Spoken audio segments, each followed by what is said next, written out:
Durante los últimos meses de 1938, la tensión se respiraba en cada rincón del Reich. Las decisiones que se tomaban desde las oficinas centrales del partido no solo apuntaban a reforzar el control sobre el país, sino también a marcar con más fuerza la separación entre los ciudadanos de sangre alemana y aquellos que, según la doctrina oficial, representaban una amenaza interior. Entre estos últimos, los judíos se encontraban en el centro de todas las miradas, convertidos poco a poco en un grupo completamente aislado del resto de la población. Las medidas adoptadas por el régimen durante este periodo no nacieron de la improvisación, sino de una serie de pasos cuidadosamente calculados, cuyo objetivo era preparar el terreno para lo que vendría después.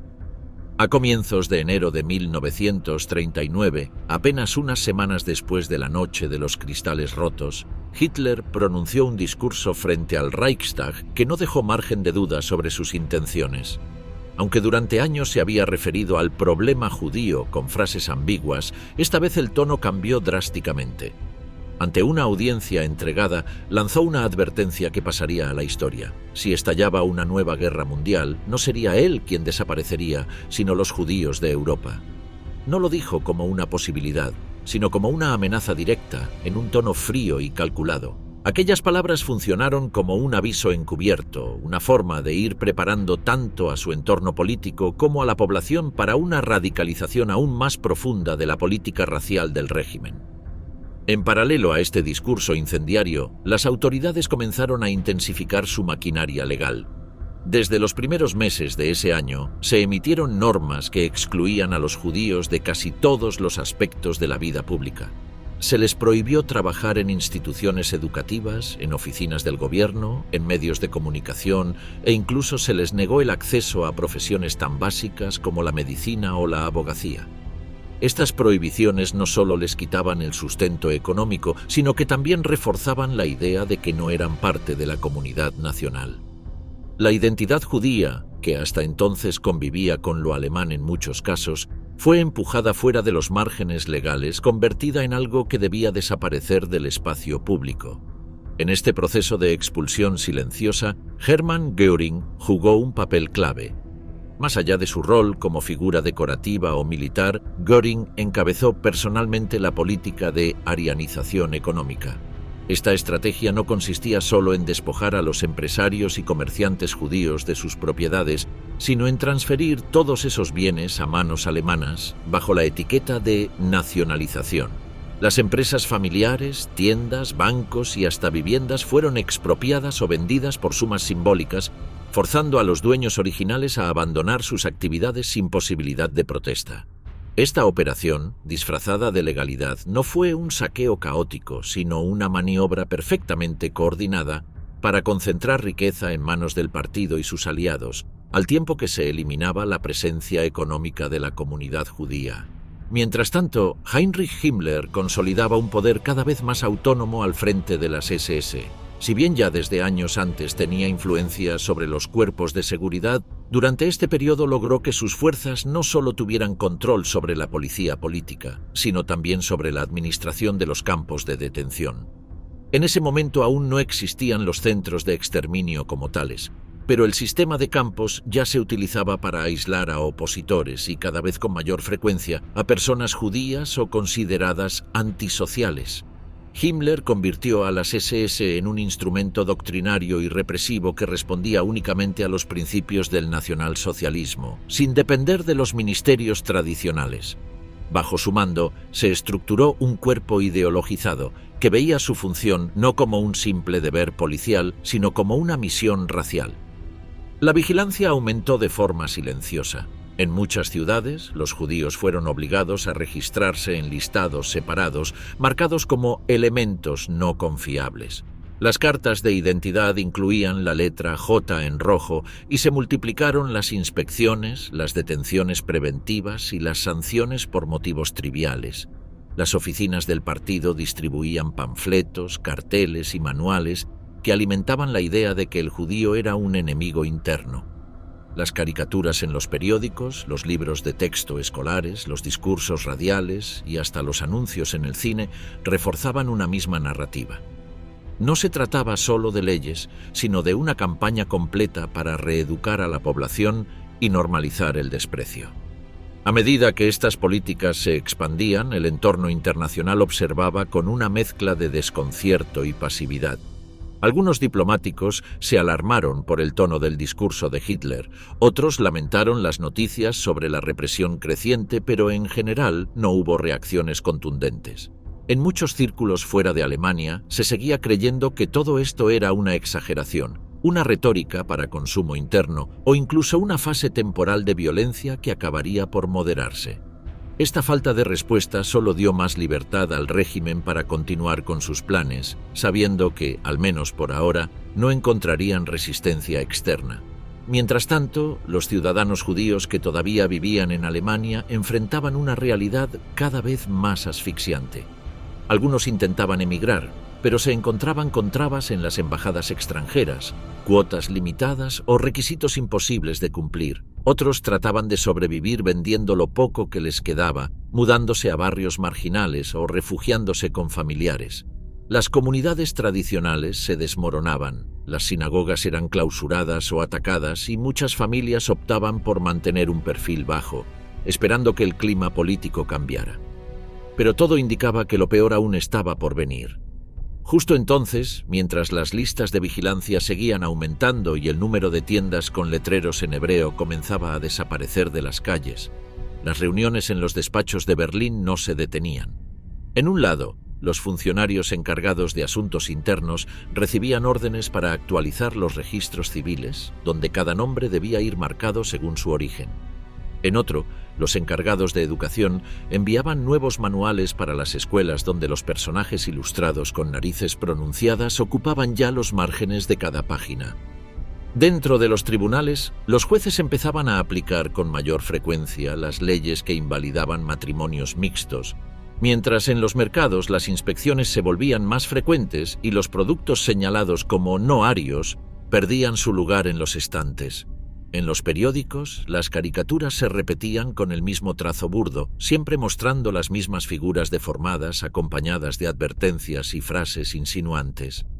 En las radios locales, las voces de locutores del partido leían los mismos boletines donde se hablaba de seguridad, limpieza racial y protección del pueblo alemán.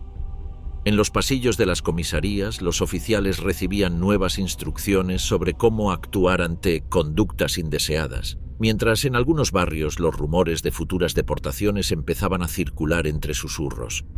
Nadie hablaba aún de campos, ni de desapariciones, ni de exterminio, pero ya no se podía caminar por las aceras sin notar el cambio de ambiente. Polonia bajo dominio nazi, guetos y hambre como armas. Cuando las divisiones alemanas cruzaron la frontera polaca a comienzos de septiembre, el mapa político de Europa Central cambió de golpe. Lo que para la propaganda se presentaba como una operación relámpago para restaurar el orden se tradujo, en la práctica, en una ocupación total. En pocas semanas, el régimen nazi se vio al mando de más de 2 millones de ciudadanos judíos, la mayoría de ellos concentrados en zonas urbanas y rurales que hasta entonces habían quedado fuera del alcance directo de las políticas raciales alemanas. Con la caída de Varsovia y otras ciudades importantes, la estructura del dominio alemán comenzó a extenderse sobre un territorio nuevo y densamente poblado, lo que obligó a la administración nazi a improvisar una serie de medidas para clasificar, separar y contener a estas personas. El control de estas regiones no solo implicó una reconfiguración del poder militar, sino también la puesta en marcha de sistemas burocráticos para dividir a la población por criterios étnicos, lingüísticos y religiosos. Desde el primer día, los judíos fueron obligados a registrarse, a portar marcas visibles y a someterse a restricciones que modificaban por completo su vida cotidiana. A los pocos días de ocupación, en numerosas ciudades se dictaron órdenes que limitaban la circulación, imponían toques de queda o prohibían el acceso a determinados espacios. Los negocios de propietarios judíos fueron confiscados o cerrados y muchos profesionales perdieron de inmediato el derecho a ejercer. En paralelo, comenzó el traslado forzado de comunidades enteras hacia zonas específicas que las autoridades alemanas consideraban más fáciles de controlar. Una de las decisiones más visibles fue el encierro de poblaciones judías en sectores cerrados dentro de las ciudades conquistadas. Aunque al principio estas áreas no estaban completamente selladas, con el tiempo se convirtieron en verdaderos espacios de confinamiento obligatorio. El caso de Lodz fue uno de los primeros en consolidarse como modelo, seguido por otros como Varsovia, Cracovia o Lublin. Estas zonas restringidas eran utilizadas para aislar barrios enteros, concentrando a miles de personas en espacios estrechos y mal preparados, separados del resto de la ciudad por muros, alambradas o barreras vigiladas. El tránsito hacia dentro y fuera quedaba restringido a permisos especiales, y quienes intentaban escapar se arriesgaban a ser abatidos por la policía o denunciados por colaboradores locales. La densidad dentro de estos lugares era desproporcionada. En algunos casos, se llegó a asignar apenas 1 metro cuadrado por persona, lo que hacía imposible mantener condiciones mínimas de higiene. Las calles estaban siempre llenas de gente, los departamentos se compartían entre varias familias, y los hospitales improvisados apenas podían atender los casos más urgentes. La escasez de agua corriente y de alimentos provocó brotes de enfermedades infecciosas como el tifus o la disentería, que se expandieron con rapidez entre los más débiles. Las autoridades alemanas no ocultaban estas condiciones, pero las justificaban como parte de una política de reorganización. El término que se utilizaba era reasentamiento, una palabra que aparecía con frecuencia en los documentos internos y que pronto se convirtió en una pieza clave del lenguaje administrativo del régimen. Con ese término se agrupaban todas las acciones que implicaban mover a la población judía de un lugar a otro, sin especificar ni los medios ni el destino final. Bajo esa fórmula ambigua, miles de personas fueron empujadas desde las regiones del oeste hacia el interior del llamado Gobierno General, una entidad territorial bajo control alemán que abarcaba buena parte del centro y el sur de Polonia. Esta operación, que incluía desplazamientos forzados en vagones de carga y caminatas de varios días, fue presentada como una medida temporal, aunque muchos nunca regresaron a sus hogares. El proceso era supervisado por miembros del aparato policial y funcionarios civiles, que trabajaban en conjunto para acelerar los traslados. Las familias recibían apenas unos minutos para empacar lo indispensable, y en la mayoría de los casos se les permitía llevar solo lo que pudieran cargar.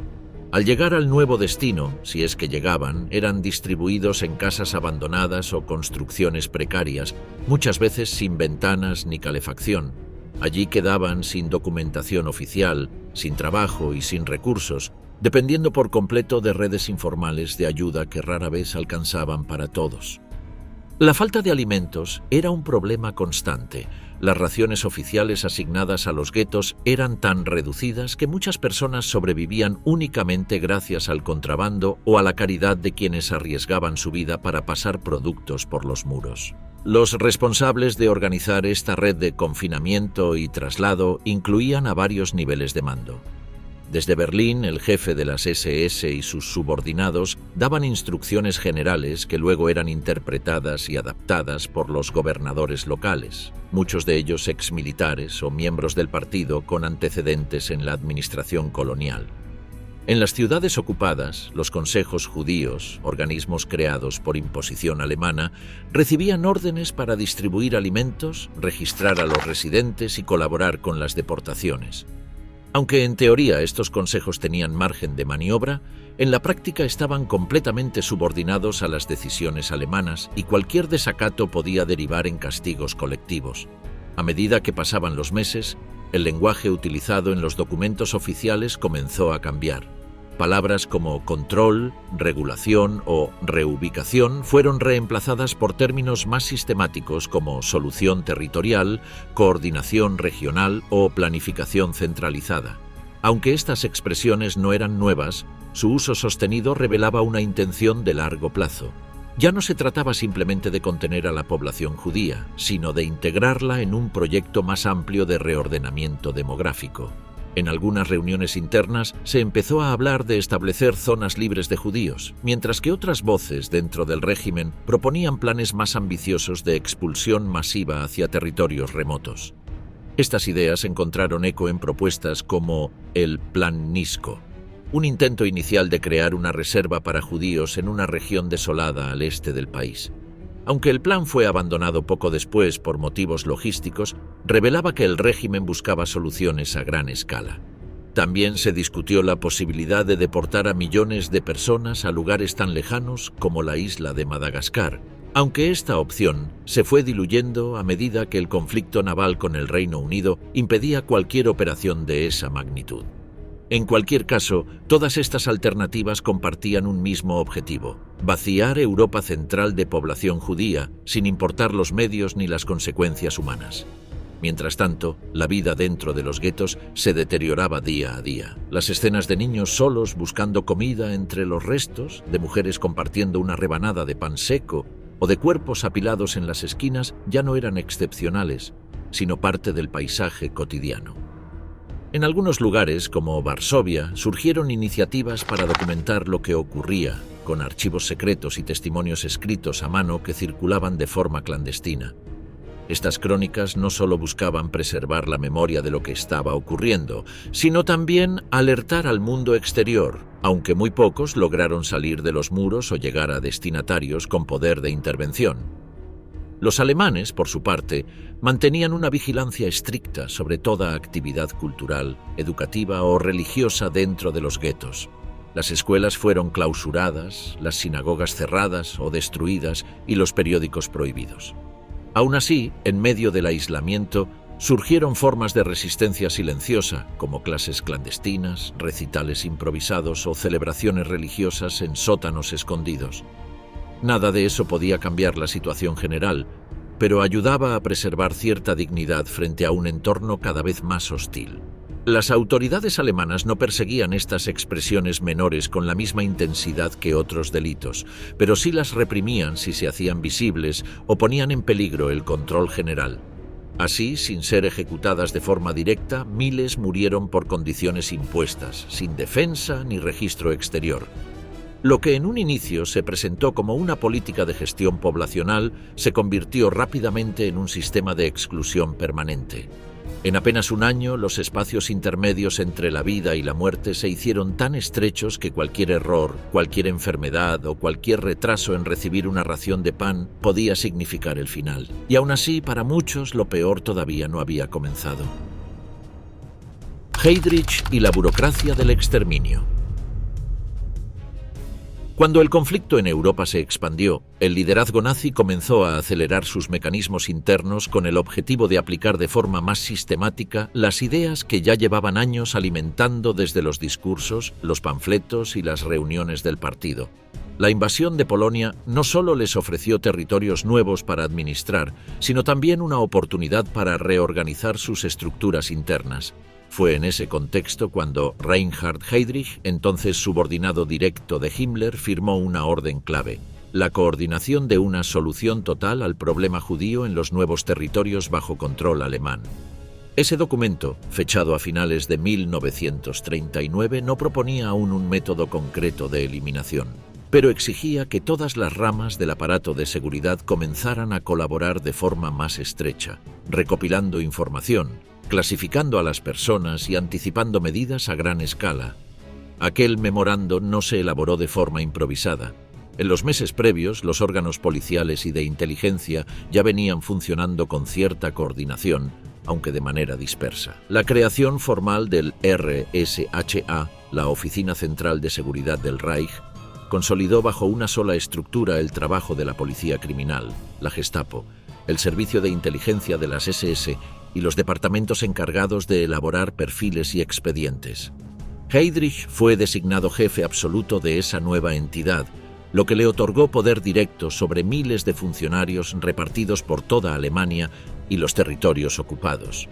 Desde entonces, cualquier decisión relacionada con vigilancia, detenciones, registros, censura o vigilancia ideológica pasaba por su escritorio. El RSHA se dividió en departamentos numerados, cada uno con funciones específicas. Uno rastreaba posibles enemigos del régimen, otro analizaba publicaciones y medios de comunicación, otro gestionaba archivos de personas consideradas peligrosas y otro supervisaba a los propios empleados del sistema. Los informes se actualizaban con frecuencia y se almacenaban en fichas individuales que recogían desde la afiliación religiosa hasta hábitos cotidianos. Con esa información, el régimen podía intervenir en cualquier ámbito sin depender de tribunales civiles ni procesos formales. Las decisiones se tomaban de forma vertical y bastaba una orden interna para detener, deportar o vigilar a alguien durante años. En paralelo, Hermann Göring comenzó a impulsar un enfoque que combinaba ideología y economía. Como responsable del Plan Cuatrienal, tenía a su cargo las estrategias para movilizar los recursos del país en función de las prioridades del régimen. A medida que se consolidaba la ocupación de nuevas regiones, Göring empezó a integrar los principios raciales en los cálculos económicos. Bajo su mando se trazaron líneas directrices para reorganizar comunidades, asignar fuerza laboral según criterios étnicos y ajustar las decisiones productivas a los objetivos ideológicos establecidos desde Berlín. Esta planificación no solo se traducía en papeles o decretos, sino también en operaciones concretas. Göring colaboró con las SS para asegurar que la exclusión racial no quedara limitada al ámbito simbólico, sino que tuviera un efecto directo en la redistribución de recursos. Las listas de empresas arianizadas crecían cada semana, y los informes internos mostraban cómo miles de personas quedaban excluidas de sus oficios y reemplazadas por miembros del partido o empresarios cercanos al poder. Las decisiones no se tomaban con criterios legales tradicionales, sino en función del perfil étnico y de la utilidad que el régimen atribuía a cada individuo. Este enfoque consolidó un modelo en el que el aparato ideológico justificaba la apropiación sistemática de bienes y el aparato económico se beneficiaba de esa estructura discriminatoria. A medida que estas ideas circulaban, el aparato estatal intensificaba su colaboración con las estructuras ideológicas del régimen. Las reuniones entre jefes de departamento, funcionarios del partido y responsables económicos se volvieron más frecuentes, y en ellas se discutían estrategias para armonizar los objetivos políticos con la administración diaria. Esta coordinación no era abstracta. Implicaba desde el diseño de nuevos formularios hasta la redacción de manuales de conducta para los empleados. Todo debía estar alineado con los principios del nacionalsocialismo, lo que incluía la exclusión sistemática de los considerados racialmente ajenos al pueblo alemán. La Oficina de Planificación del RSHA, en colaboración con otras agencias, comenzó a elaborar estadísticas detalladas sobre la población judía en Europa. Se clasificaban por edad, lugar de residencia, ocupación y vínculos familiares. Esta información no solo servía para monitorear a los individuos, sino también para prever escenarios futuros. ¿Cuántas personas podían ser trasladadas? ¿A qué ritmo? ¿Y con qué consecuencias para la producción local? Los informes señalaban obstáculos, proponían soluciones y calculaban el impacto de cada operación. En ese entorno, los seres humanos eran tratados como cifras móviles en una tabla de recursos. El rol de Himmler en este proceso fue central. Aunque no firmaba personalmente todos los documentos, supervisaba cada etapa del sistema. Su oficina recibía resúmenes semanales de actividades y tomaba decisiones sobre el destino de regiones enteras. Fue bajo su supervisión que se afianzó la idea de que la seguridad del Reich dependía de eliminar físicamente cualquier elemento considerado extraño o contaminante. Esa lógica se filtró en todos los niveles del Estado, desde los ministerios hasta las oficinas municipales, donde los empleados cumplían órdenes sin cuestionarlas, convencidos de que participaban en una tarea legítima.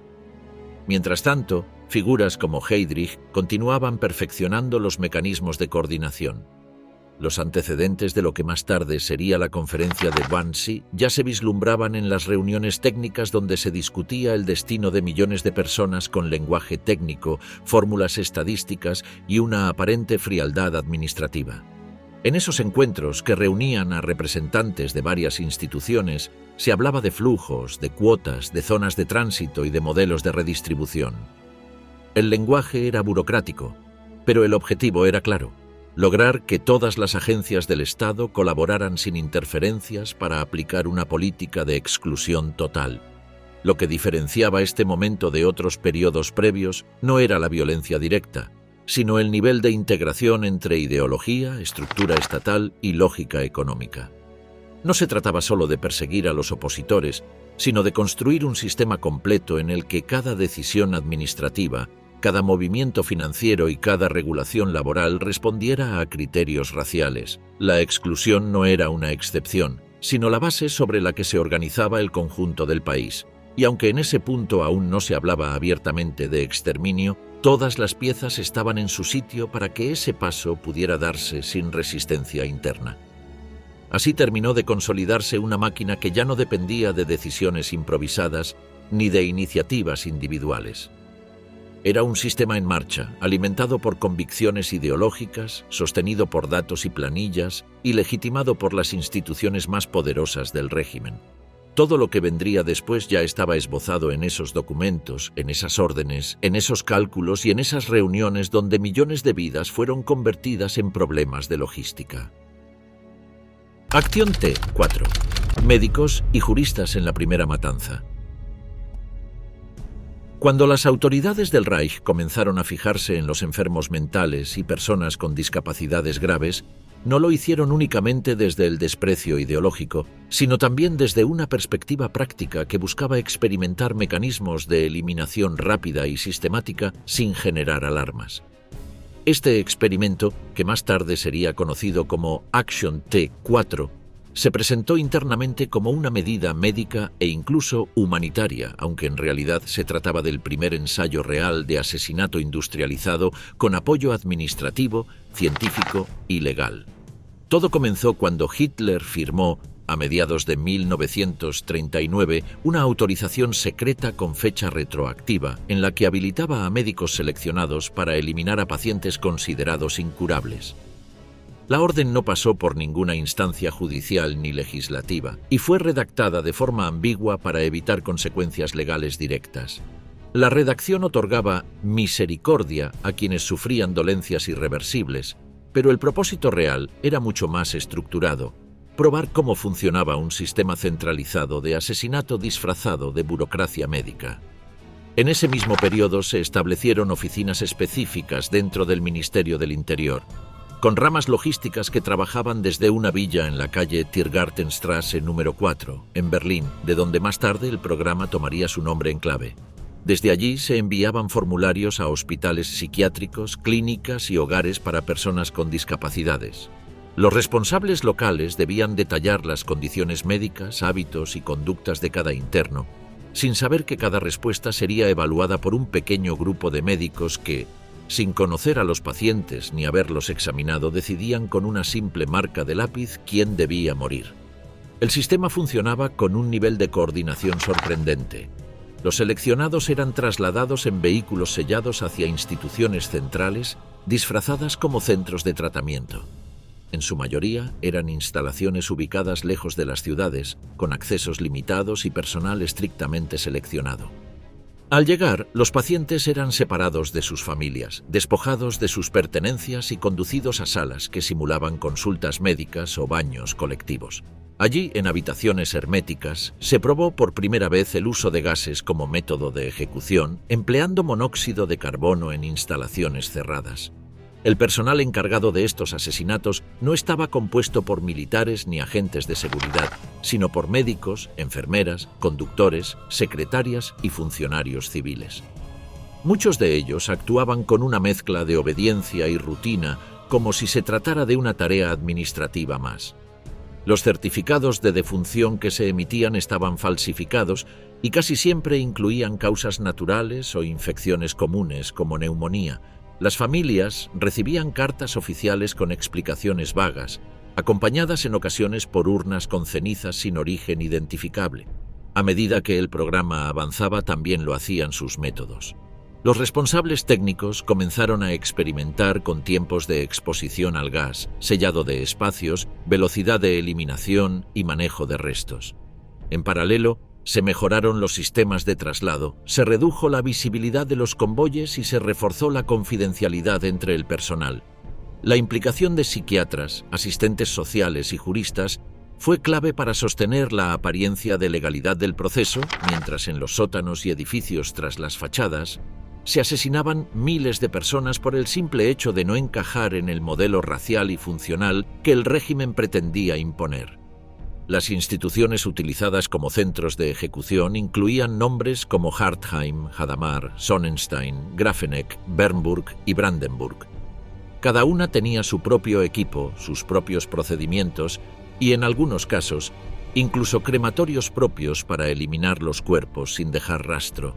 Se estima que en total, antes de su supuesta suspensión, el programa Action T4 acabó con la vida de cerca de 70.000 personas.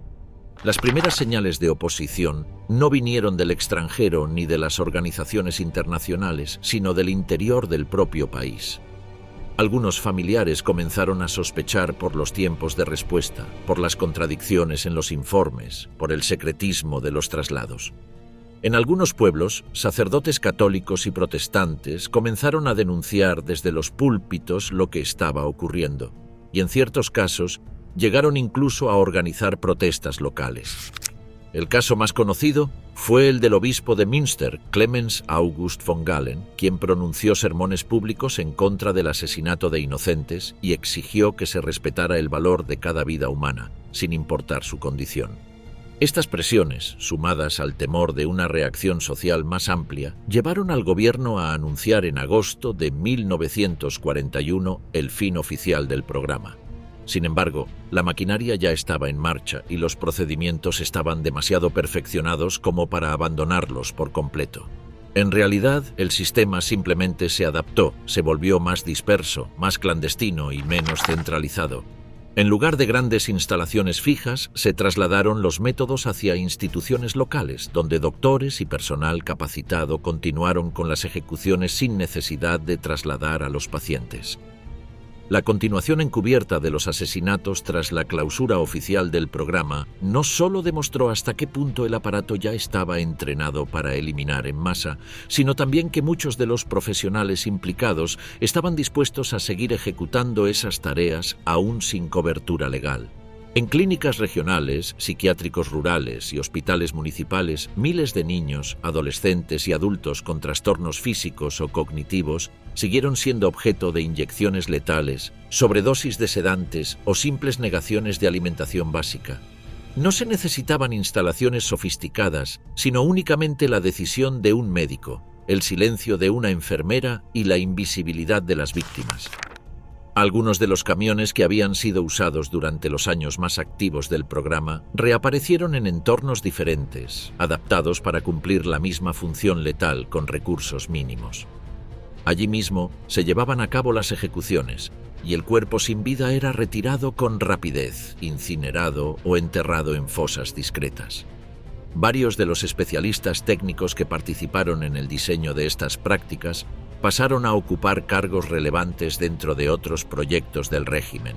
Ingenieros, médicos y coordinadores logísticos fueron reasignados, trasladando su experiencia en asesinatos silenciosos hacia nuevas fases de la persecución racial. Sus conocimientos en construcción de cámaras, manejo de flujos humanos, documentación falsificada y destrucción de evidencias se convertirían pronto en herramientas claves de otro sistema más vasto. Algunos nombres aparecieron luego en registros vinculados a la creación de instalaciones especiales en el este de Europa. Aunque el T4 nunca fue conocido públicamente con ese nombre durante su operación, en los archivos internos ya se hablaba de él como un proyecto que había probado con éxito no solo métodos de eliminación física, sino también la capacidad de coordinación entre múltiples agencias, desde el Ministerio del Interior hasta las oficinas de salud, pasando por transportes, administración local y personal médico. El número de personas implicadas en la cadena era tan grande que la impunidad solo podía mantenerse a través de una estructura jerárquica extremadamente disciplinada, donde cada actor conocía su función sin necesidad de recibir órdenes explícitas. Uno de los aspectos más inquietantes fue la manera en que los hospitales y centros psiquiátricos aprendieron a operar en paralelo con esta lógica de muerte. En algunos casos, los formularios de ingreso ya preseleccionaban de forma encubierta a quienes serían tratados de manera distinta según su diagnóstico o su apellido. Algunos médicos adquirieron la costumbre de evaluar si un paciente merecía seguir viviendo no solo por su estado clínico, sino por criterios vagos como su grado de sociabilidad, sus hábitos alimenticios o incluso el nivel de angustia que generaba en el personal. Las consecuencias psicológicas sobre algunos trabajadores fueron documentadas más tarde en entrevistas, cartas o interrogatorios. No todos asumieron con naturalidad su rol dentro del engranaje. Algunos enfermeros pidieron ser trasladados. Otros abandonaron sin explicación. Un pequeño número intentó alertar a sus superiores o a instituciones religiosas, pero casi todos los intentos fueron bloqueados por el miedo, el control interno o la indiferencia. En general, la norma era el silencio, la rutina disfrazada de normalidad y la obediencia ante decisiones tomadas más arriba. El caso de los niños merece una mención aparte. Decenas de centros pediátricos fueron reconvertidos en espacios donde se practicaban exámenes fingidos, seguimientos inventados y, finalmente, la supresión sistemática de menores con discapacidades físicas o mentales. En varias regiones se habilitaron pabellones especiales donde se aplicaban dosis mortales de barbitúricos, a veces en forma de tratamiento prolongado. Las historias clínicas eran manipuladas antes de ser archivadas, de modo que ningún dato revelara lo que había ocurrido en realidad. Entre 1941 y 1945, este tipo de operaciones encubiertas siguió ocurriendo a escala menor pero constante. Las cifras exactas jamás pudieron establecerse con precisión, aunque se estima que el número total de víctimas, sumando adultos y niños, superó ampliamente las 150.000. Lo más significativo de este periodo no fue solo la cantidad de muertes, sino la forma en que la sociedad y sus instituciones aprendieron a convivir con ese sistema de eliminación selectiva, sin escándalos, sin juicios y sin grandes resistencias. Esta etapa también marcó el nacimiento de una generación de ejecutores que ya no necesitaban justificaciones ideológicas para actuar, sino que respondían a protocolos, a órdenes impersonales, a formularios codificados y a rutinas que disfrazaban el asesinato como si fuera una extensión del trabajo administrativo. Este tipo de experiencia acumulada, lejos de quedar confinada al ámbito médico, sería transferida posteriormente a otras esferas de la maquinaria nazi, donde el exterminio ya no dependería de decisiones improvisadas, sino de estructuras planificadas con precisión técnica. Al mismo tiempo, los documentos internos revelan que algunos sectores del régimen evaluaban el T4 como un modelo de eficiencia replicable. Se hablaba de resultados satisfactorios en términos logísticos, de reducción de costes en relación con métodos anteriores y de mejoras operativas en las fases de recolección de datos, transporte, eliminación y ocultamiento. En efecto, lo que se había ensayado con pacientes olvidados se estaba convirtiendo en una base experimental para objetivos más amplios. Aunque oficialmente cancelado, el T4 nunca desapareció del todo. Su herencia directa continuó viva en otros dispositivos, otras instalaciones y otras formas de matar. Los mismos nombres, los mismos recursos y la misma lógica siguieron operando en silencio. Para cuando terminó la guerra, muchas de las personas que lo habían coordinado seguían vivas, con sus trayectorias intactas y con apenas rastro documental que los vinculara con aquel primer ensayo general de la muerte. Del fracaso de Madagascar a los fusilamientos masivos. El plan de enviar a todos los judíos europeos fuera del continente aún seguía vigente a comienzos de 1941. Ese giro forzó al liderazgo nazi a reconsiderar sus opciones. El fracaso del Plan Madagascar no supuso el abandono del objetivo de vaciar Europa de población judía, sino que obligó a encontrar soluciones dentro del continente. Se evaluaron alternativas en el este, especialmente en los nuevos territorios ocupados tras la invasión a la Unión Soviética. Allí, los oficiales de las SS y los expertos del aparato de seguridad ya estaban preparando el terreno para implementar métodos directos de eliminación. A medida que avanzaban los ejércitos alemanes, detrás de ellos se desplegaban grupos especiales con funciones distintas a las del frente militar. Su tarea no era conquistar ciudades, sino localizar, agrupar y ejecutar a poblaciones consideradas enemigas. Estos grupos móviles, conocidos como Einsatzgruppen, operaban al margen de la Wehrmacht, aunque con su conocimiento. Eran unidades organizadas por el aparato de seguridad del Reich, integradas por policías, agentes del SD y colaboradores locales, que seguían a las divisiones de combate y actuaban en cuanto se estabilizaba una zona. Se dirigían especialmente hacia aldeas, guetos improvisados y pequeñas localidades del este, donde la presencia de judíos, comunistas, gitanos o cuadros soviéticos era fácilmente identificable por la población local. Las víctimas eran obligadas a salir de sus casas, reunidas en campos, escuelas o plazas, y luego conducidas en fila hasta las afueras del pueblo. Allí, en barrancos, fosas comunes o zanjas naturales, eran alineadas y fusiladas. En muchos casos, los cadáveres eran arrojados al pozo sin cubrirlos inmediatamente y otras tandas eran obligadas a pararse sobre los cuerpos de los anteriores. Los primeros informes de estas matanzas comenzaron a llegar a Berlín a finales del verano de 1941. Las cifras que contenían eran cada vez más altas y los reportes hablaban de miles de ejecuciones por semana. Los comandantes justificaban cada acción con frases estandarizadas como purgas de elementos hostiles o medidas especiales de seguridad. El lenguaje administrativo ocultaba la dimensión real de lo que estaba ocurriendo, pero no impedía que los datos concretos fueran leídos por los altos funcionarios. Durante esas semanas, el asesinato masivo dejó de ser un fenómeno aislado y pasó a formar parte de una política de eliminación constante, planificada desde arriba y ejecutada sin interrupciones. Se trataba ya de una campaña sistemática, organizada con criterios logísticos y no de iniciativas improvisadas. Las imágenes y testimonios de las masacres muestran que la tarea de matar era compartida por soldados, policías y asistentes reclutados en los mismos territorios. Algunos participaban con entusiasmo, otros con resignación, pero pocos se negaban abiertamente. En la mayoría de los casos, los habitantes de las zonas no intervenían. A veces observaban desde lejos, otras veces colaboraban proporcionando información o facilitando el transporte. El entorno se acostumbró con rapidez a la presencia de columnas humanas que caminaban en silencio hacia los lugares de ejecución y al eco de los disparos al amanecer. En paralelo, los responsables del sistema de campos comenzaron a experimentar con métodos distintos. En Auschwitz, donde ya existían instalaciones para prisioneros políticos, se realizaron las primeras pruebas con un gas utilizado hasta entonces como pesticida.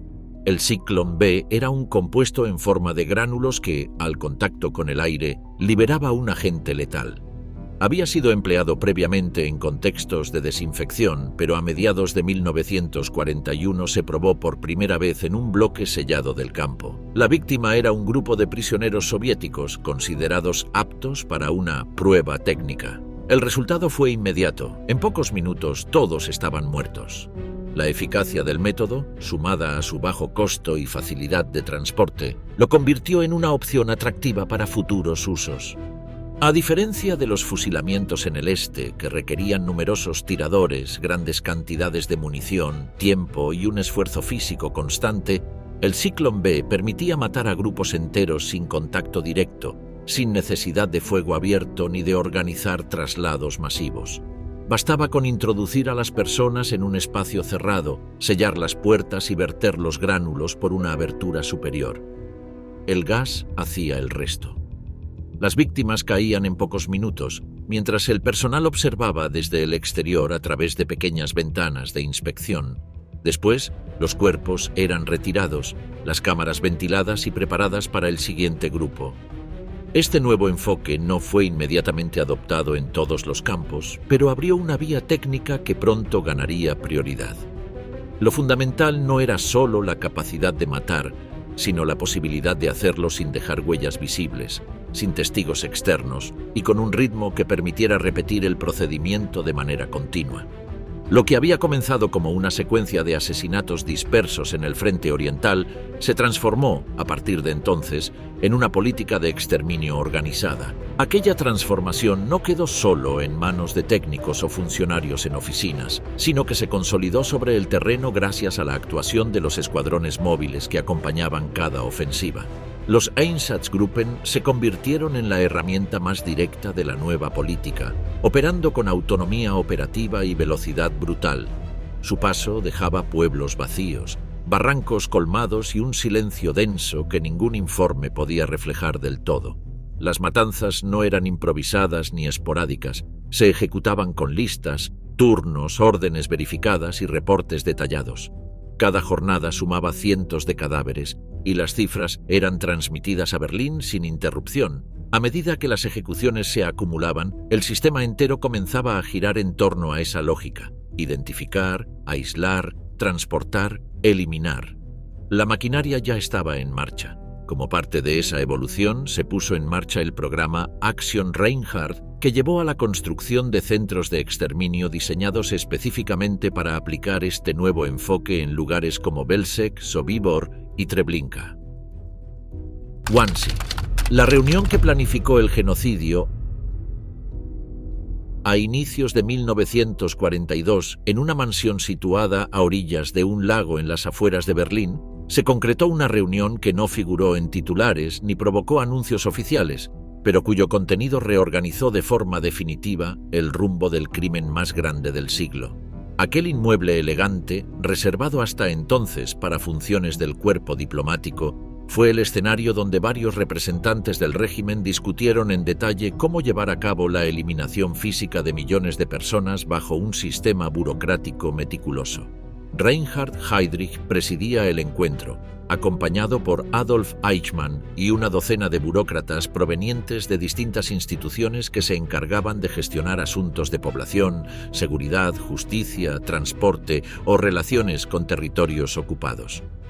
Nadie ahí necesitaba convencer al otro sobre lo que iba a discutirse. Todos sabían de antemano que el objetivo no era debatir si debía matarse, sino cómo hacerlo de forma ordenada, legalizada y sin interferencias. El lenguaje utilizado durante esa mañana resultó deliberadamente ambiguo y técnico. Se evitó emplear términos directos relacionados con la muerte. En su lugar, se hablaba de evacuaciones hacia el este, reubicaciones o tratamiento especial. Expresiones frías que permitían ocultar el contenido real de las decisiones tras fórmulas impersonales. Eichmann fue el encargado de presentar los datos demográficos. Distribuyó documentos que señalaban con exactitud administrativa cuántos judíos vivían en cada país de Europa y cuál era la cifra total que el régimen se proponía eliminar. Aquellas hojas no contenían menciones a nombres, edades ni contextos familiares, solo columnas con números y categorías. La reunión no era ideológica, sino técnica. Lo que se buscaba era definir la estructura operativa de un sistema que ya estaba en marcha, pero que requería coordinación plena entre los diferentes ministerios, cuerpos policiales y oficinas regionales. Heydrich expuso las directrices que debían seguirse para que los traslados se hicieran con regularidad, sin causar conflictos internos ni choques con otras autoridades del Reich. Explicó que, aunque la seguridad del Estado estaba bajo control de las SS, el proceso de enviar convoyes, asignar cupos y gestionar los documentos de traslado dependía también del Ministerio del Interior, del aparato ferroviario y de las administraciones locales.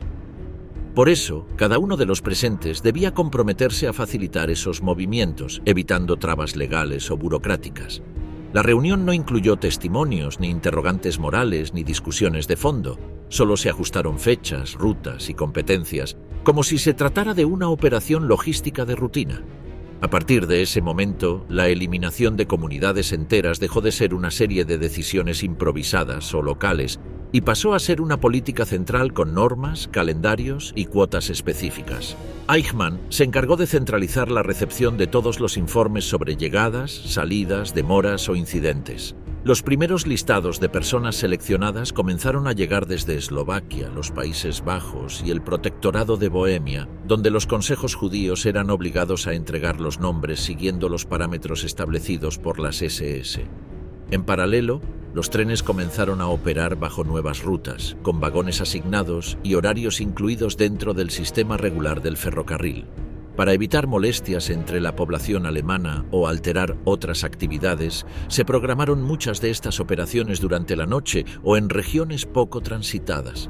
Los hombres que asistieron a aquella reunión no regresaron con instrucciones escritas, sino con compromisos verbales que serían suficientes para respaldar las acciones futuras. Eichmann se encargó de redactar un resumen que posteriormente fue revisado y editado para reducir aún más cualquier mención que pudiera interpretarse como evidencia directa de asesinato. El documento final omitía deliberadamente detalles, aunque todos sabían que lo que ahí se estaba definiendo era la estructura funcional del exterminio.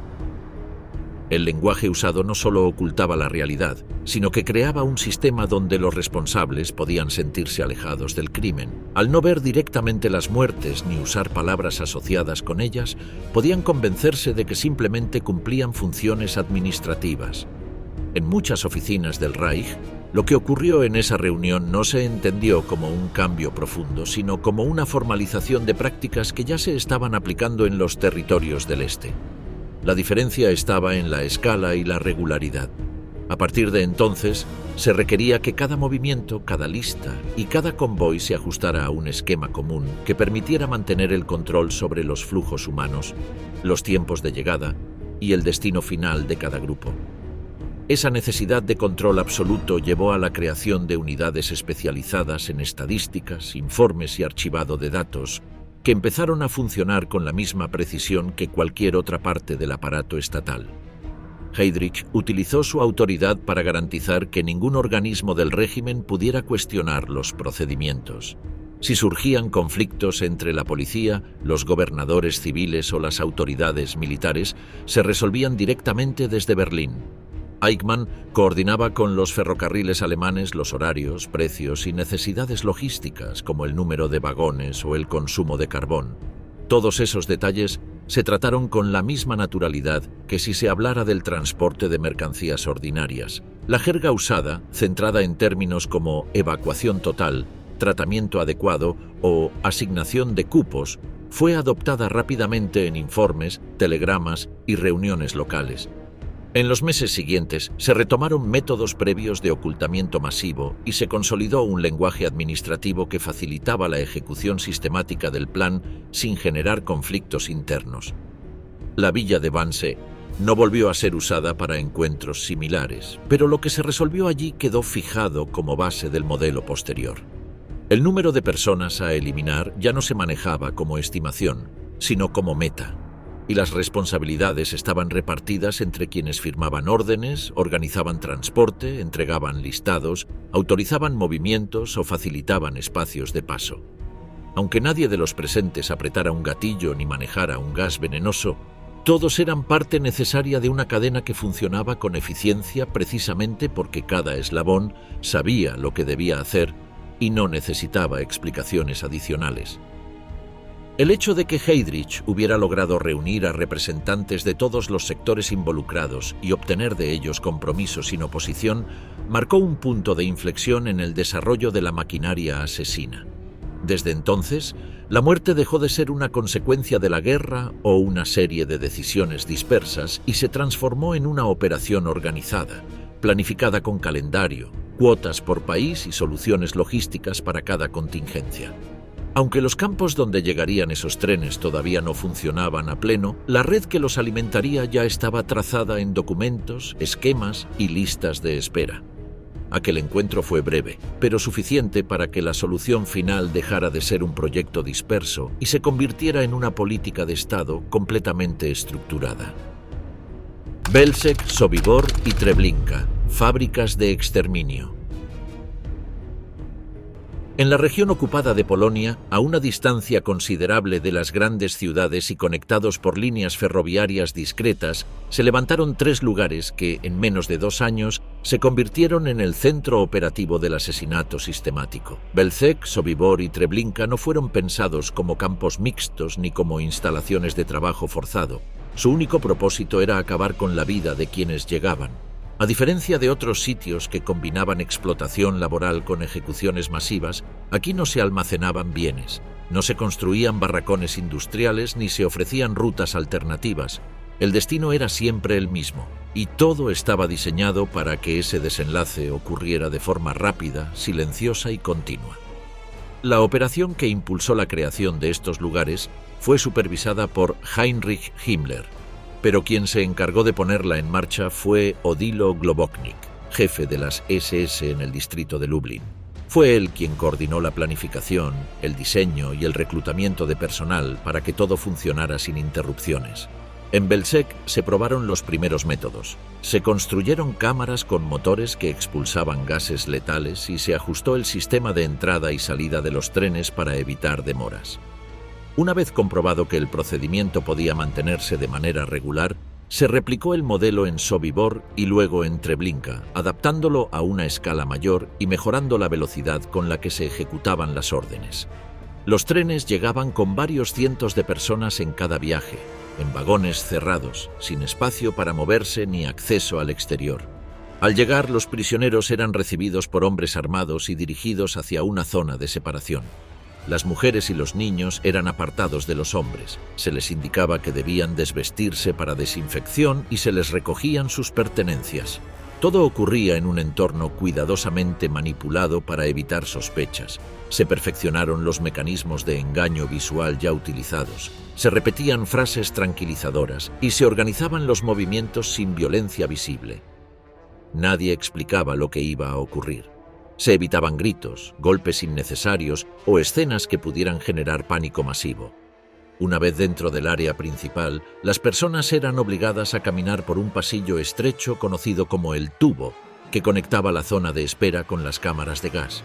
Ese recorrido estaba rodeado de cercas altas cubiertas con ramas para impedir que desde afuera se viera lo que ocurría.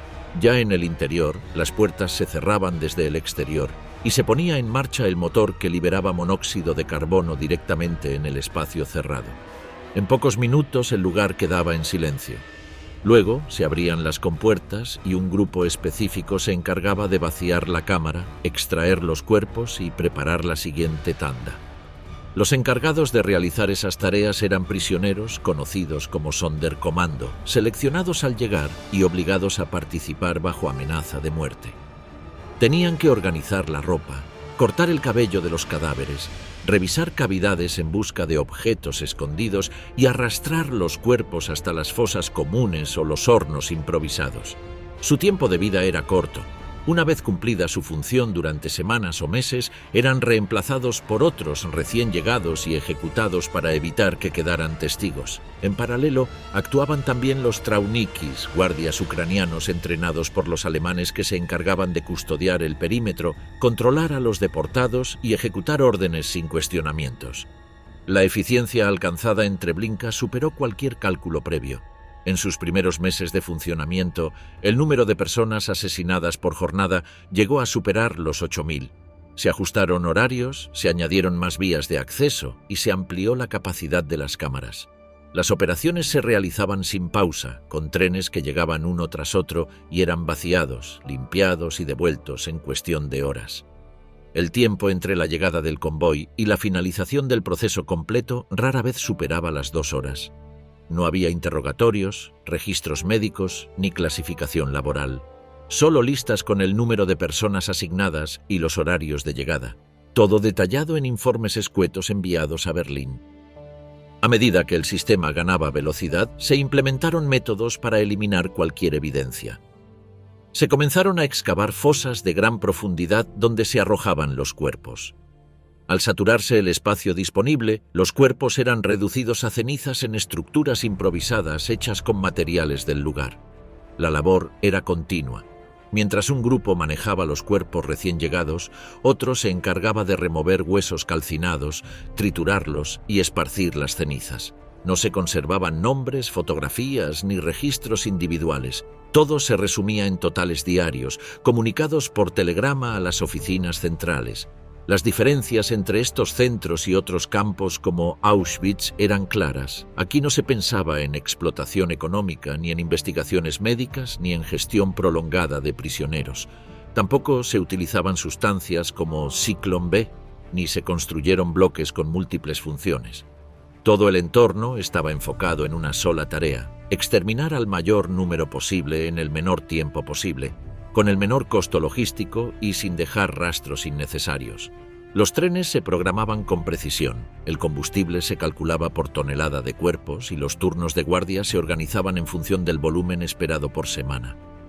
Quienes operaban estas instalaciones no vivían dentro de los límites del campo, sino en viviendas separadas con comodidades, cocinas y espacios de recreación. Algunos incluso traían a sus familias en días libres, como si el lugar donde trabajaban no fuera un centro de aniquilación permanente.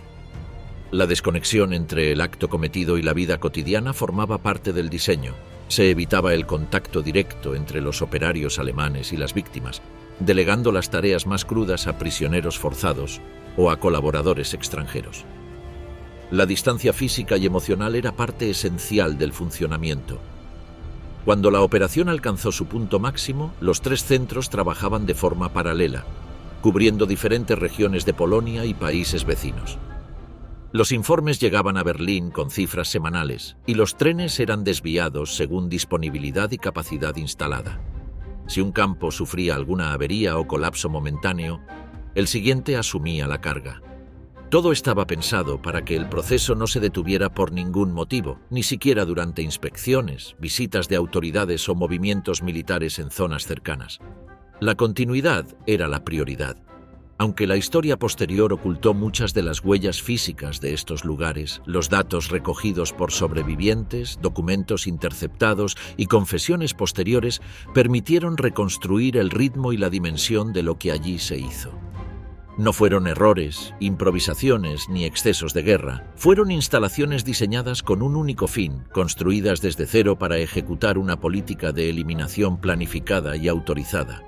El volumen de víctimas, la coordinación con ferrocarriles, la asignación de recursos y la existencia de equipos dedicados a la desaparición de cuerpos revelan una estructura donde la eficiencia reemplazó cualquier atisbo de humanidad. En ese sistema, el tiempo no se medía en días ni en jornadas, sino en trenes descargados, cámaras vacías y cuerpos reducidos a cenizas antes del siguiente convoy. Con el avance de los meses, se inició el proceso de vaciamiento físico de esas instalaciones, ajustando el diseño para impedir que quedaran rastros del crimen. Operación 1005. Borrar la evidencia. Después de un año de funcionamiento continuo, los centros de aniquilación construidos al este del General Gobierno habían cumplido la función asignada por las oficinas centrales. Las instalaciones en Belzec, Sobibor y Treblinka fueron desactivadas y selladas de forma definitiva, y lo que no podía desmontarse fue enterrado o destruido con maquinaria, mientras una operación paralela, mucho más meticulosa, se extendía por distintas regiones bajo control alemán. Esa tarea llevaba el nombre interno de Operación 105 y había comenzado en silencio, sin anuncios ni comunicados. El objetivo era uno solo: eliminar cualquier resto físico que pudiera servir como evidencia de los crímenes masivos ejecutados en los años anteriores. En ese contexto, restos humanos fueron exhumados por miles en decenas de ubicaciones, para luego ser quemados a cielo abierto mediante métodos rústicos diseñados con lo disponible en el entorno. Quienes se encargaban de remover los cuerpos, alimentaban las llamas o trituraban los fragmentos eran casi siempre prisioneros extraídos de campos vecinos, que trabajaban bajo vigilancia armada y sin ninguna garantía de supervivencia. Aquellos restos no eran trasladados ni ocultados de forma ordenada. Lo importante era desaparecerlos, sin importar el método, el humo o el olor. En algunas zonas, las fosas ya eran conocidas por vecinos o por trabajadores forzados, lo que apuró la llegada de escuadras especializadas que actuaban con rapidez y bajo coordinación directa de las SS. A diferencia de los traslados anteriores, que se habían ejecutado con registro detallado y listas nominales, estas tareas no aparecían en los documentos oficiales de transporte ni eran mencionadas en los partes regulares de las unidades. En muchos casos, los restos ya llevaban meses o años bajo tierra y las condiciones del terreno hacían aún más compleja la labor. En otros, los enterramientos habían sido superficiales o improvisados, lo que requería un esfuerzo aún mayor para evitar que quedaran rastros visibles. En cada lugar intervenido el procedimiento se repetía, se cercaba el perímetro, se asignaban prisioneros vigilados por soldados armados y se iniciaba el trabajo de remoción y quema. Los fragmentos óseos resultantes eran molidos con herramientas de uso agrícola o martillos y esparcidos en fosas nuevas o arrojados a ríos cercanos, mientras los pocos testigos supervivientes eran ejecutados o enviados a otros destinos.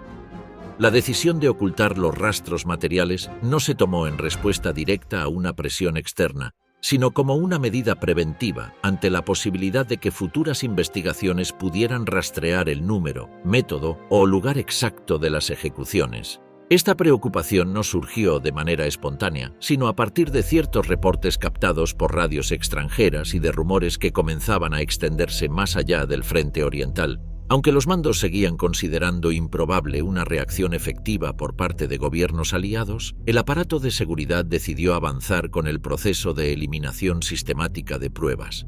El ritmo de esa tarea variaba según la zona, el acceso a recursos o la proximidad del frente, pero el patrón se mantuvo: borrar las huellas de lo hecho, cerrar los sitios que ya no eran necesarios y concentrar los esfuerzos futuros en instalaciones aún operativas, como el gran complejo al sur de Polonia que seguía funcionando con plena capacidad.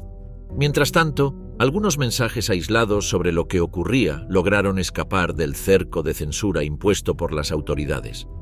Desde ciertas regiones del este, prisioneros y resistentes filtraron informes a redes clandestinas en territorio neutral. Uno de esos documentos, redactado por testigos directos y traducido por intermediarios que operaban desde Eslovaquia o Suiza, terminó llegando a manos de diplomáticos occidentales. A pesar del contenido preciso y del tono urgente del texto, la información no generó reacciones oficiales de alto nivel. En varios casos, fue archivada como material sin verificar o simplemente ignorada.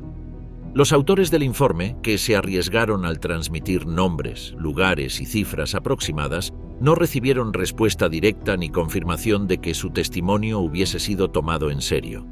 Algunos de esos textos incluían croquis o descripciones detalladas de instalaciones que ya habían sido desmontadas al momento de la lectura, y en otros se señalaban cifras de víctimas que, según los evaluadores externos, resultaban poco creíbles. La reacción internacional fue una mezcla de duda, indiferencia y evasión. En medios de comunicación de países no ocupados, las notas sobre asesinatos masivos o desapariciones forzadas eran tratadas como rumores o exageraciones. Incluso en círculos diplomáticos, los datos que hablaban de la muerte organizada de cientos de miles de personas en lugares sin nombre concreto parecían difíciles de procesar. Esa respuesta tibia no se debió únicamente a la falta de pruebas fotográficas o de confirmaciones independientes, sino también a una especie de incapacidad para asumir que una operación de esa escala pudiera haberse llevado a cabo sin interrupciones ni filtraciones masivas. Al mismo tiempo, se completó el cierre operativo de varios de los lugares donde había funcionado la maquinaria de aniquilación. El sitio fue borrado del paisaje, se eliminaron los accesos y todo rastro visible fue reemplazado por elementos que impidieran cualquier investigación posterior. Lo que antes era un lugar de paso forzado y muerte controlada, se transformó en zonas vacías donde solo quedaban recuerdos fragmentarios. Algunos pobladores locales fueron obligados a colaborar en esas tareas o a guardar silencio, mientras otros evitaron regresar por miedo o desconfianza. La reconstrucción del entorno fue parte de la estrategia para borrar no solo los cuerpos y las instalaciones, sino también la memoria misma del crimen. Con el cierre de estos lugares, una etapa del proceso quedó sellada, aunque el sistema de aniquilación siguió funcionando en otras áreas bajo nuevas formas. Mientras tanto, la maquinaria de exterminio no se detuvo. En lugar de suspenderse, las operaciones fueron redirigidas hacia el gran complejo que aún mantenía actividad intensa, donde los procedimientos se adaptaron, pero la lógica de fondo seguía intacta. Las rutas se ajustaron, los objetivos cambiaron de nombre y las víctimas llegaban desde otras regiones con las mismas promesas falsas, los mismos documentos sellados y el mismo destino final. El ritmo seguía siendo alto, aunque la atención se desplazaba poco a poco hacia otras prioridades militares. Dentro de ese movimiento, lo esencial era mantener la continuidad sin dejar rastros visibles. La operación de ocultamiento no había sido una excepción ni una respuesta improvisada, sino un paso planeado dentro de una secuencia más amplia, donde cada etapa debía cumplirse sin dejar señales para el futuro. Los pocos registros escritos que sobrevivieron a la destrucción sistemática fueron fragmentarios y no siempre fáciles de interpretar, pero bastaron para reconstruir el propósito de esa fase. Informes internos, órdenes indirectas y comentarios cruzados entre oficinas permitieron entender que la eliminación de pruebas había sido una prioridad temporal y no una simple consecuencia del retroceso militar. En ese periodo, el número exacto de cuerpos desenterrados, incinerados y dispersados jamás se registró de manera oficial. Lo que sí quedó claro fue la intención deliberada de impedir que esos restos pudieran algún día ser examinados o utilizados como evidencia. A pesar de la magnitud de lo hecho, casi no quedaron elementos físicos que pudieran hablar por sí solos. Solo unos pocos testigos, fragmentos de documentos no destruidos y fotografías tomadas en la sombra resistieron al intento de silencio total. Marchas de la muerte y la liberación de los campos. Cuando los frentes comenzaron a ceder y el avance militar de los soviéticos desde el este coincidió con la llegada de las fuerzas aliadas por el oeste, las autoridades encargadas de los campos recibieron instrucciones concretas: trasladar a los prisioneros lejos del peligro, impedir cualquier contacto con el enemigo y evitar que quedaran testimonios vivos. En ese contexto, miles de personas fueron obligadas a caminar durante jornadas enteras, en grupos dispersos, bajo condiciones climáticas extremas y sin alimentos suficientes, siguiendo rutas poco visibles, a menudo atravesando bosques, caminos rurales o vías ferroviarias abandonadas. Aquellas marchas no eran simples desplazamientos, eran evacuaciones forzadas sin destino claro, donde el objetivo principal era alejar a los reclusos antes de que el enemigo encontrara los lugares aún activos. Muchas de esas caminatas se organizaron sin planificación precisa, con trayectos que cambiaban sobre la marcha, mientras los guardias seguían ejecutando a quienes no podían continuar o se desviaban del grupo. En algunas zonas, los traslados se realizaron por trenes abiertos o vagones de mercancías, pero al llegar a ciertas estaciones destruidas o líneas bloqueadas, los convoyes eran abandonados y los prisioneros obligados a continuar a pie. Las filas se extendían durante kilómetros, avanzaban entre el lodo o la nieve y en cada curva quedaban cuerpos sin enterrar, caídos por el cansancio, el frío o las balas. En algunos casos, ni siquiera se trataba de prisioneros activos en campos.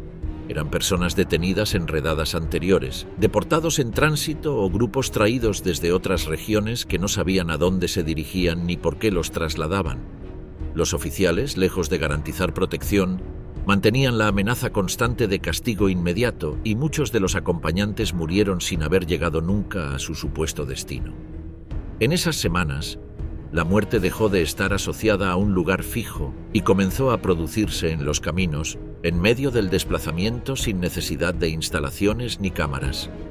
Durante esas retiradas, varias columnas fueron interceptadas por la rapidez del avance enemigo o se dispersaron al perder contacto con los mandos. En esas situaciones, los responsables optaron por abandonar a los prisioneros, ejecutarlos en fosas improvisadas o simplemente dejarlos encerrados en edificios rurales, fábricas vacías o túneles ferroviarios sin agua ni comida. En algunas ciudades pequeñas, los sobrevivientes fueron arrojados a patios sin vigilancia o murieron asfixiados dentro de vagones sellados. Otros lograron escapar, mezclarse con la población o refugiarse en casas aisladas, aunque no todos fueron recibidos ni ayudados. Cuando las tropas soviéticas cruzaron los límites del complejo, no hubo intercambio de disparos ni defensas activas. Los últimos custodios habían huido días antes. En lugar de combates, lo que ocurrió fue una pausa silenciosa mientras los soldados recorrían los espacios interiores. La escena no solo impactó por lo que se veía, sino por lo que no había: ni explicaciones, ni resistencia, ni huellas claras del control previo. Lo que quedó registrado en los primeros minutos no fue solo una acumulación de cuerpos, sino el asombro de los testigos que no encontraban palabras para lo que veían. En sus informes y testimonios, lo que predominaba era la dificultad para describir aquello de forma comprensible. Más que una escena estática, aquello se convirtió en un punto de quiebre. Ya no eran rumores ni informes indirectos, sino una experiencia directa que alteró incluso la forma en que esos soldados hablarían de la guerra desde entonces. En otros puntos del mapa, escenas similares comenzaron a multiplicarse. Tropas británicas entraron en uno de los centros donde la mortandad por enfermedades, hambre y hacinamiento había alcanzado niveles difíciles de describir. Lo que encontraron no fue un campo en funcionamiento ni un lugar de ejecución directa, sino una extensión cubierta de cuerpos sin identificar, con edificios colapsados y supervivientes que apenas reconocían dónde estaban. La mayoría de los responsables había huido, pero algunos fueron capturados en las inmediaciones, disfrazados o intentando escapar entre los vecinos. En paralelo, unidades estadounidenses llegaron a instalaciones similares donde el abandono había sido reciente. Allí, los soldados descubrieron cámaras vacías, depósitos con pertenencias humanas y salas médicas improvisadas. El estado físico y mental de los prisioneros rescatados dejó una impresión duradera en los testigos, muchos de los cuales declararon haber sentido que aquello no se parecía a nada que hubieran visto antes. A diferencia de etapas anteriores, esta vez las cámaras estaban listas. Fotógrafos militares, corresponsales de guerra y camarógrafos de unidades aliadas registraron con detalle lo que veían. Las imágenes fueron enviadas a los centros de prensa, difundidas en boletines y proyectadas en noticieros. Algunas mostraban filas de cadáveres organizados para ser enterrados, otras enfocaban los rostros de quienes aún respiraban entre la suciedad y las enfermedades. También hubo registros de soldados obligando a antiguos guardias a cargar los cuerpos o a cavar fosas comunes, mientras periodistas narraban lo que veían con voz temblorosa. Aún con ese nivel de exposición directa, no se generó una reacción inmediata. No se trataba de relatos indirectos ni documentos filtrados, sino de pruebas visuales recogidas en el lugar, con nombres, fechas y ubicación concreta. Esas fotografías y grabaciones se convirtieron en uno de los primeros elementos tangibles que respaldaban los rumores que muchos habían considerado exagerados o infundados.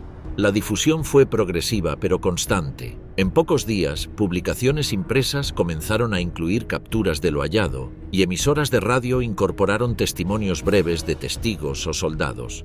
Los diarios hablaron de campos de muerte, de condiciones inhumanas y de estructuras destinadas al encierro y al deterioro físico de miles de personas. En algunos países, las imágenes generaron conmoción inmediata. En otros, fueron tratadas con cautela o acompañadas de advertencias sobre su contenido. A pesar de eso, el material siguió circulando y varias copias se utilizaron como prueba en instancias posteriores. Algunos fotógrafos civiles que acompañaban a las fuerzas aliadas documentaron escenas sin guión previo, captando rostros, heridas, reacciones y gestos espontáneos. En muchos casos, las víctimas no eran conscientes de estar siendo registradas. Simplemente permanecían allí, inmóviles o caminando entre cuerpos, sin comprender del todo lo que ocurría a su alrededor. Esos documentos visuales sirvieron para mostrar que lo encontrado no era producto de una catástrofe reciente ni de una situación aislada, sino el resultado de años de encierro, violencia continua y negligencia organizada. Las imágenes de las marchas, por el contrario, fueron mucho más escasas. Algunas tomas lejanas mostraban filas en movimiento o grupos reducidos cruzando aldeas, pero la mayoría de los registros conocidos provienen del momento posterior, cuando los supervivientes contaban cuántos habían partido y cuántos quedaban vivos. Con el paso de los días, las instalaciones liberadas fueron ocupadas por equipos médicos, asistentes sociales y unidades encargadas de la limpieza y documentación. Se distribuyeron alimentos, se organizó atención sanitaria básica y se intentó reconstruir parte del historial de quienes aún respiraban. Las listas eran incompletas, muchos no recordaban sus nombres y las autoridades improvisaban con lo que tenían.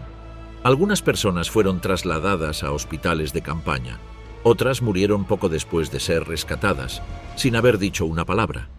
Las estructuras vacías fueron selladas o convertidas en centros de emergencia. A medida que más lugares eran abiertos, el patrón se repetía. No había dudas sobre lo que había ocurrido, aunque no todos comprendían aún la magnitud ni el alcance. El cierre del sistema no ocurrió en un solo día, ni con un acto oficial. Fue un proceso gradual, marcado por la retirada de los responsables, la aparición de los testigos y el ingreso de tropas que no sabían qué encontrarían. El silencio previo se rompió con voces en varios idiomas, con imágenes sin necesidad de explicación, con archivos abiertos por primera vez. Lo que se vio entonces ya no podía negarse.